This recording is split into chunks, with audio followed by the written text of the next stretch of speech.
संसार एक ऐसा मायाजाल है जिसमें जीव हमेशा के लिए फंसा रहता है। मायाजाल इस तरह फंसा कर रखता है कि जीव निकलना भी चाहे तो भी निकल नहीं सकता। संसार की चकाचौंध में जीव आंखें मूंदकर हमेशा के लिए संसार के विषय वासनाओं में ही अपना जीवन व्यर्थ गवा देता है, जिसका दुष्परिणाम मरने के बाद जीव को भोगना पड़ता है। जीव की आंख तब खुलती है जब मृत्यु जीव के सामने आ खड़ी होती है। मायाजाल मतलब संसारिक संबंधी, संसारिक विषय भोग, इनमें ही अपना जीवन व्यर्थ गवा देता है। कोई बच्चों की मोह ममता की वजह से, तो कोई संसारिक जिम्मेदारियों की वजह से अपना अमूल्य जीवन बर्बाद कर लेता है, तो कोई विषय पदार्थों को इकट्ठा करने के चक्कर में अपना पूरा जीवन खत्म कर लेता है।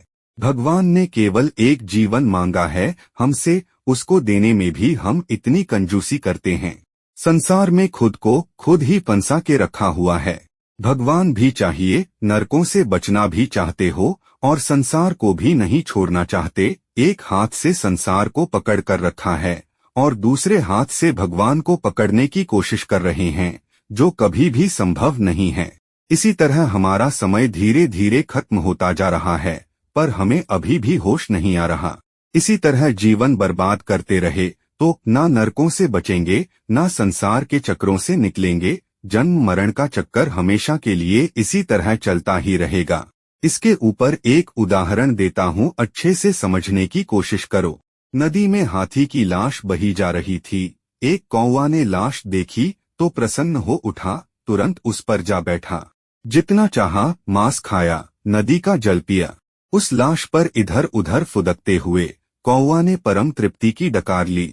वह सोचने लगा, आहा, यह तो अत्यंत सुंदर यान है, यहाँ भोजन और जल की भी कमी नहीं है, फिर इसे छोड़कर अन्यत्र क्यों भटकता फिरूं।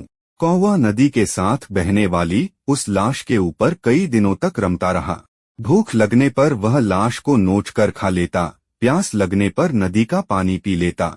अगाध जलराशि, उसका तेज प्रवाह, किनारे पर दूर दूर तक फैले प्रकृति के मनोहारी दृश्य, इन्हें देख देख कर वह विभोर होता रहा। नदी को तो एक दिन आखिर महासागर में मिलना था। वह खुश थी कि उसे अपना गंतव्य प्राप्त हो रहा था। सागर से मिलना ही उसका चरम लक्ष्य था।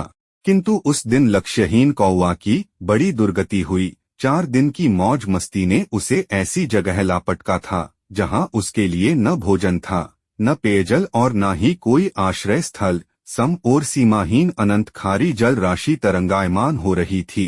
कौवा थका हारा और भूखा प्यासा कुछ दिन तक तो चारों दिशाओं में पंख फड़फड़ाता रहा, अपनी बांकी टेढ़ी उड़ानों से झूठा रौब जमाता रहा, किंतु महासागर का कोई और छोर उसे कहीं नजर नहीं आया।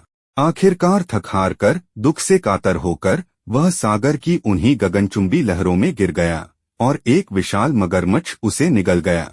शारीरिक सुखों में लिप्त मनुष्यों की गति भी उस कौवा की तरह होती है, जो आहार और आश्रय को ही परम गति मानते हैं और अंत में अनंत संसार रूपी सागर में समा जाते हैं।